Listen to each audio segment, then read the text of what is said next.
Coming up next on Arizona Horizon, COVID shots for healthy younger adults and children will no longer be routinely approved. Also tonight, the impact of an executive order aimed at lowering the price of prescription drugs in the U.S.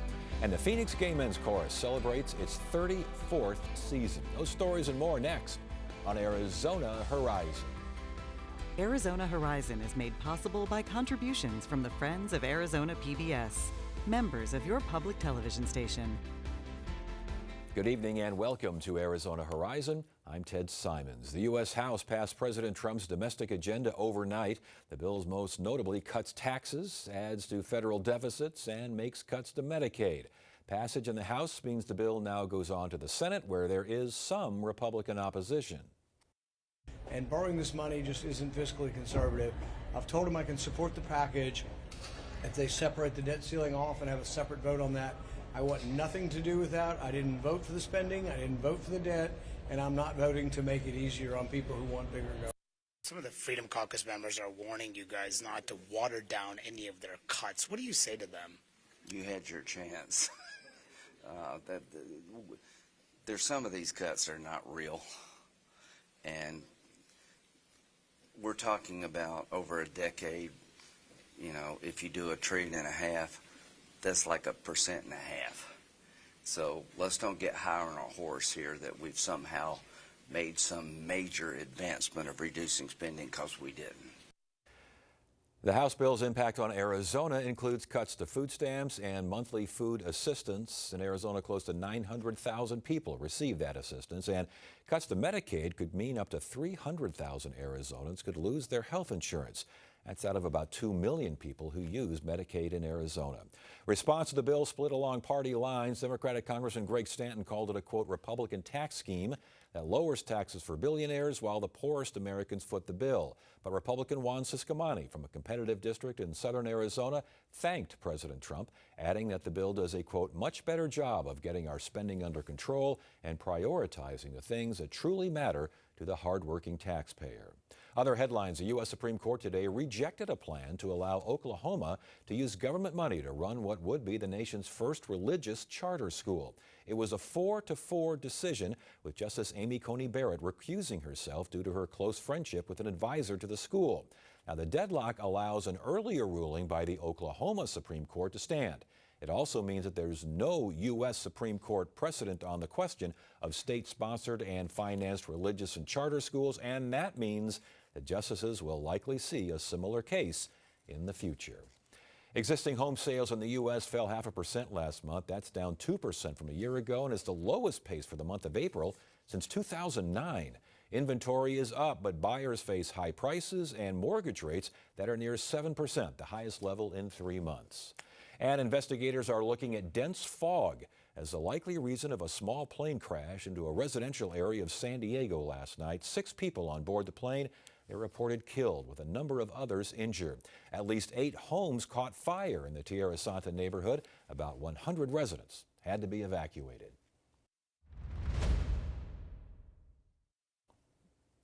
The Trump administration says that annual COVID-19 shots for healthy younger adults and children will no longer be routinely approved. It's a major policy shift that also includes drug companies conducting more extensive studies before approving vaccine updates. For more, we welcome Dr. Bob England. He's the former director of the Maricopa County Department of Health and often a frequent guest on Arizona. It's good to see you again. It's great to see you, Ted. Thanks for coming back and talking about this. And what are we talking about? What is this all about?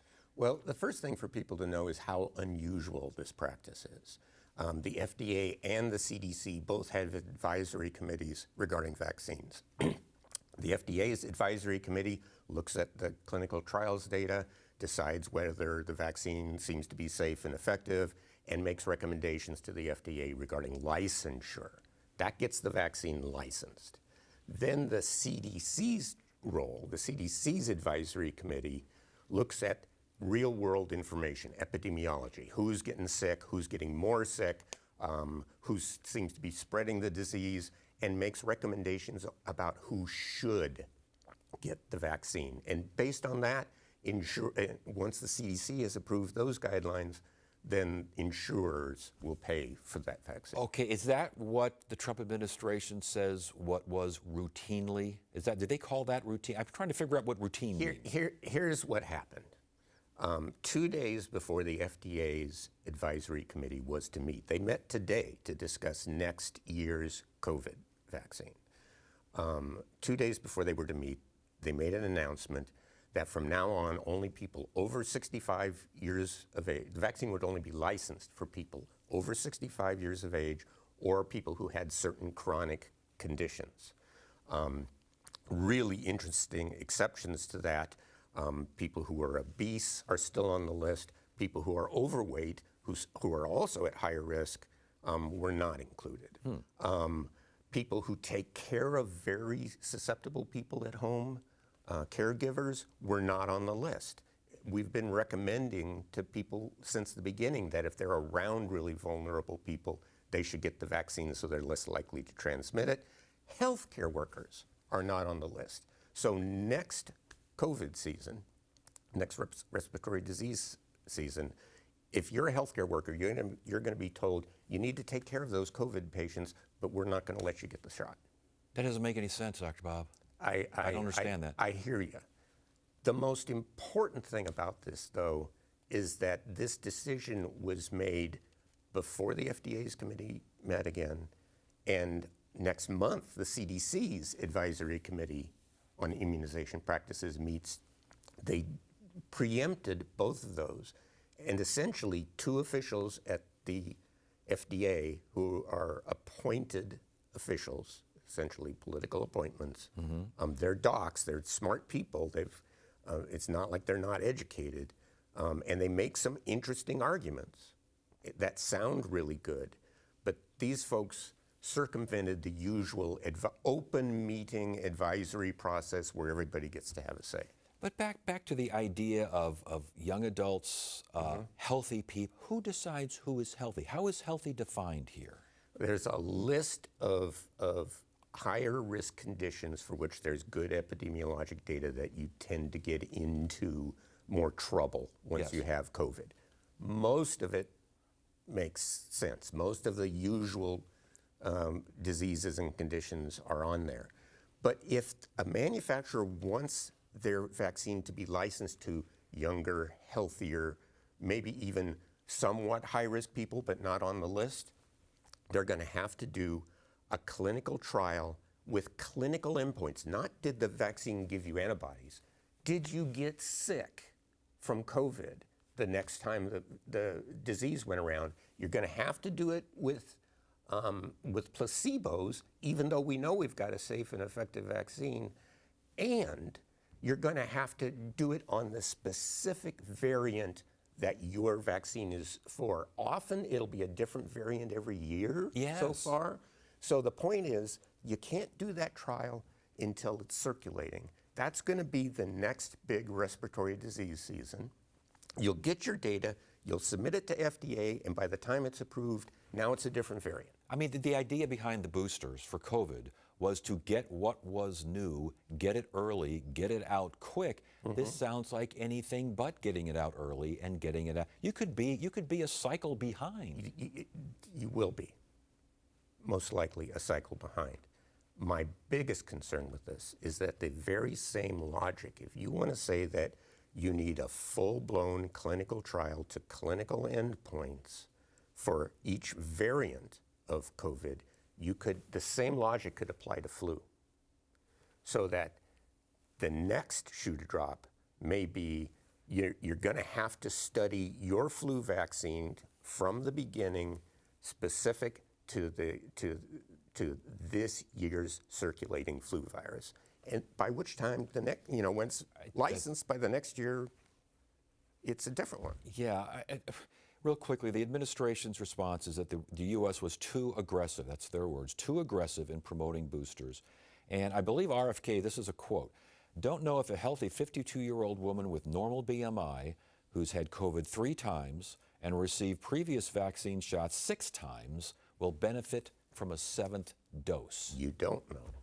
And that's what I'm saying is the legit argument. But that has to be put in context with all the evidence that's still being collected each time there's a bump in the numbers of cases of COVID. There's a lot of data being collected. You have to put it in context with all that and have a lot of very sharp minds weigh in on it. And that's why they've always used this committee process. So again, the one size fits all. You think they got a valid point here that the one size fits all may not be the best, but maybe we're right message, wrong messenger. Maybe. I mean, they are legit points to debate. Many countries have a very different schedule than we do, but for example, the UK, I was looking, they obviously include healthcare workers and caregivers as targets for their COVID vaccine. Yeah. Dr. Bob England, former director of the Maricopa County Department of Health. It is always very interesting stuff. Good to have you here. Thanks for joining us. Great to be here. Thank you. Next time on Father Brown. They have found a body. A brewer is killed in a fire and his daughter wants justice. Find out who did this. But when she's accused of the arson, Mrs. Fitzgerald, you're under arrest. she has an alibi. I'm in love. Yet she won't allow Sid to save her. Better be called an adulteress than a murderer. So who did it? Want to help me find out? The shocking answer on Father Brown. Saturday night at 7:30 on Arizona PBS. Next time on Death in Paradise. Looks like she killed herself. A young woman is found dead in a hostel shower. You think this wasn't a suicide? Humphrey does not, but he's baffled. Nobody could have shot Sean then exited via the door. And he's also distracted when he runs into an old acquaintance. Humphrey! Yes. Can Humphrey focus on solving this mystery? Who did it and how did they do it? Find out on Death in Paradise. Saturday night at 8:30 on Arizona PBS. President Trump recently signed an executive order that sets a 30-day deadline for drug makers to lower the cost of prescription drugs in the U.S. If the deadline isn't met, drug prices here will be tied to lower prices paid by other countries. Joining us now is Dr. Swapna Reddy, Assistant Dean of ASU's College of Health Solutions. Good to see you again. Nice to see you. Did I get this? This is kind of confusing. Did I get that right? More or less. We received an executive order last week by President Trump, and basically what he stated is that he wants the United States to join in the most favored nation status for drug pricing in the world. Seems like a laudable goal. And the way to do it, according to the executive order, is that he directed drug makers to reduce all of their non-generic prices of drugs to match those of the same drug prices in peer nations, so other developed nations. And basically said in the next 30 days, the Secretary of Health and Human Services, Kennedy, would set targets for those prices, and then the pharmaceutical companies would need to voluntarily meet those prices, and if not, there might be some repercussions. For repercussions like federal investigations. You got it. Federal investigations, maybe direct-to-consumer sales, importing drugs, etc. Not a lot of clear directives on what those repercussions would be, and not really a clear timeline either. Drug makers say that if this affects profits, this affects R&D, research and development. Have they got a point? Well, so drug makers have been saying that for a long time in the United States, that one of the reasons why our prices are so high is that those prices help to subsidize all of the research and development that takes place in the United States. Now, the more recent evidence, as in the last 15 to 20 years, doesn't necessarily support our steep climb in drug prices to the cost of R&D, but definitely that is their position, and they will likely hold on to that position all the way to court. Does it give foreign governments, though, the upper hand in terms of medical costs here in the U.S.? So that's a really important point. I mean, when you look at who those peer countries are that we're talking about places like France, we're talking about the UK, we're talking about Canada, et cetera. So what do all of those countries and their health systems have in common is they all have some form of socialized or nationalized healthcare. All of those countries directly negotiate their drug prices, or they set drug price caps, right? They closely control the costs of medication.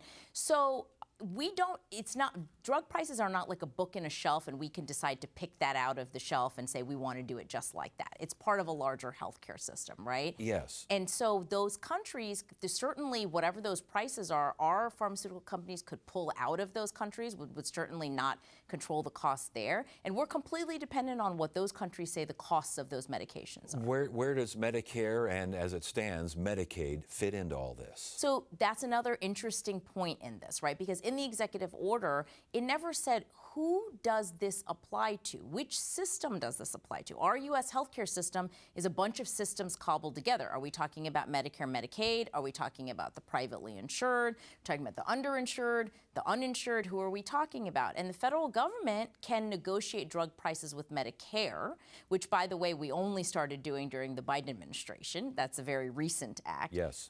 We generally don't have the ability to do that with private pharmaceutical companies. That really needs to be something that Congress does. Well, but again, these private insurance companies, what do we expect to see from them? How are they going to respond? Well, they haven't responded particularly favorably about the executive order. We're not seeing a whole rush to voluntarily reduce their prices. We don't know. We don't know because we don't have a lot of information on what time they're supposed to be responding, what that response is supposed to look like.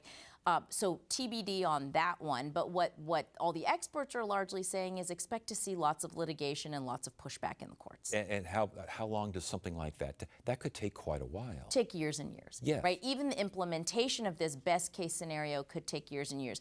What I think this really is, though, is a reflection of our larger feeling in the public. Lots of folks in the public, around 82%, are unhappy with the cost of drug prices, right? We have lots of folks that are generally unhappy with the cost of healthcare and access to healthcare. And I think what this EO does is really speak to this larger unhappiness. Now, are the details available here? Is this going to actually address it the way that it's saying it's going to address it? TBD, but not enough details to support that. Well, but is there another way to do? I understand that. I think it's a valid point. A lot of people think it's a valid point. But do you say something as simple as, see them over there? They're charging X. I want you to charge. That seems very simplistic and a little ham-handed. Is there another way to deal with this? So I think where the real opportunity here lies, and hopefully we'll see, is a conversation, a real national conversation from the legislative perspective in the place where that's intended to make laws, which is Congress, in terms of how can we legislatively make changes in order to be able to better regulate the costs of drugs? How can we control our drug costs, similar to what we've recently started doing with Medicare negotiations? Might we be able to have a conversation now around private pharmaceutical industry? You think that's going to happen? I'm hopeful that this will spark a positive conversation in that way. All right, well, we will see if it will. Swapna Reddy again, ASU College of Health Solutions. My goodness, so much going on in the health field. It's good to have you here to help explain it. Sure is. Thank you so much. You bet.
Thanks to viewers like you, we've been able to tell America's stories on this PBS station.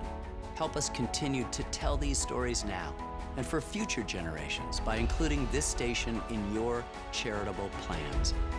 Supporting this PBS station through a gift of stock is easy. To find out more, call the number on your screen or visit this website. Thank you. I'm Amna Nawaz. Tonight on the NewsHour, Israel's ambassador to the U.S. on the fatal shooting of 2 Israeli embassy staffers in Washington, D.C. That's coming up at 6 on Arizona PBS. The Phoenix Gay Men's Chorus is celebrating 34 seasons of song, along with its first year with a new artistic director. The final performance of the season is called Rhinestone Rodeo, and it's set for next month, which is Pride Month. And joining us now, Antonio Lozano. He's the chorus's new artistic director, and Benjamin Platt. He's the small group section leader of the chorus. Guys, good to have you here. Thanks for joining us. Thanks for having us. And Tony, I want to start with you. The Rhinestone Rodeo Show. Yes. What's that all about? Ooh, long story. But it's basically taking everything country and bringing it to life our way. You know, putting a little pizzazz on it. Yeah, a little pizzazz, a little camp, a little fun, little little song, little dance, huh? Yeah, it's gonna be a lot of fun. There's some really cool songs from like Dolly Parton and stuff like that. We're gonna just bring it up. Lots of country music, obviously. All country. All Okay, country. how did this particular idea, Antonio, how did this start? Well, we have an artistic committee. So there's a bunch of members that come together, and then we just all get together and throw ideas out. And in our artistic committee, one of the members was like, can we just do something that kind of has never really been done out here? And I was like, what? And they were like, let's do country. And I was like, okay. Well, that's kind of, I'm easy. yeah. I was gonna, was this guy? Did everyone think this was a good idea? Did you have some pushback on this? I mean, we didn't really know. No. Yeah. Yeah, it was a pretty good turnout for like support in that particular area. Yeah. But you got to have that, don't you? I mean, you get people. Oh, you don't want absolutely. someone sitting back there all grumpy Gus and No, not I get want- rid of them. Yeah, I guess you can do that now. History Gay Men's Course starts in 1991. Yes. What was the goal behind the chorus? Well, it's always been about inclusion. It's always been about accepting everyone, which is just what we're about, especially in recent times, because we changed our bylaws to include anybody. So if you are a female that can sing in the tenor range, you can join us. If you're an ally, you can join us. You don't have to be, LGBTQIA.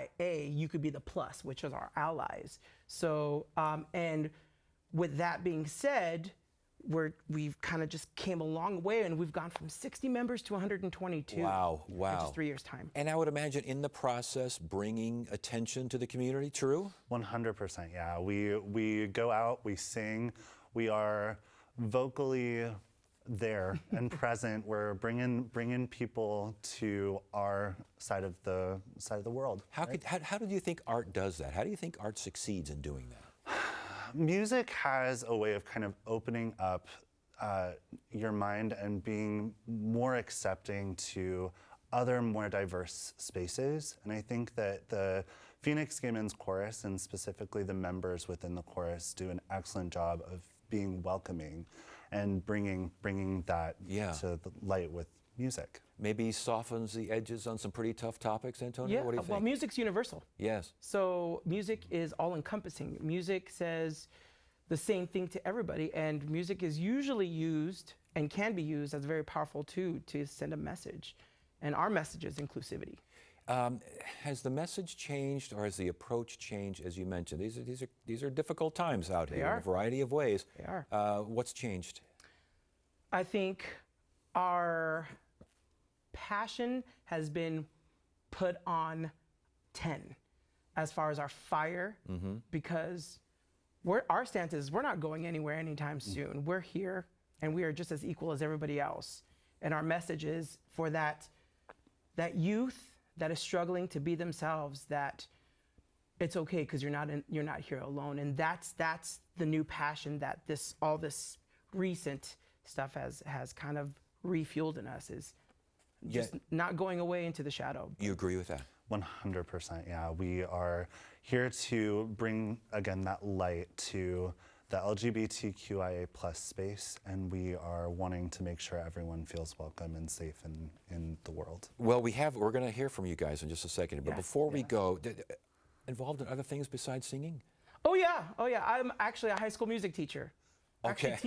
All right. Yeah, I teach at Tempe High School. Yeah. And then, but is the chorus involved in other things besides singing? Oh yeah. Oh, hands down, yeah. We support other community outreach programs. My bad. Yeah, no. We help out with like 1 in 10 and other awesome. Very collaborative. Very all right. Well, we're going to find out just how well you guys sing. Oh. Yeah, we're gonna have you guys take us out here again. The Phoenix Gay Men's Chorus, Rhinestone Rodeo, all set for next month.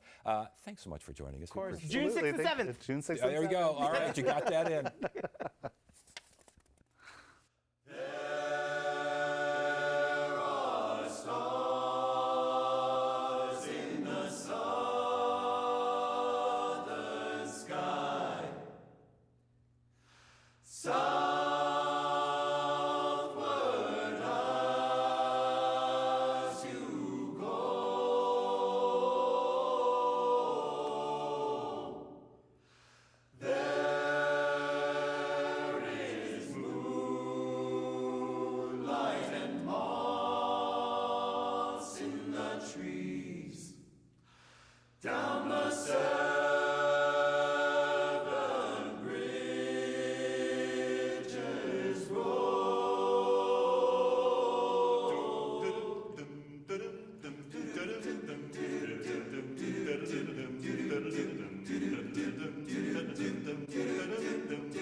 Now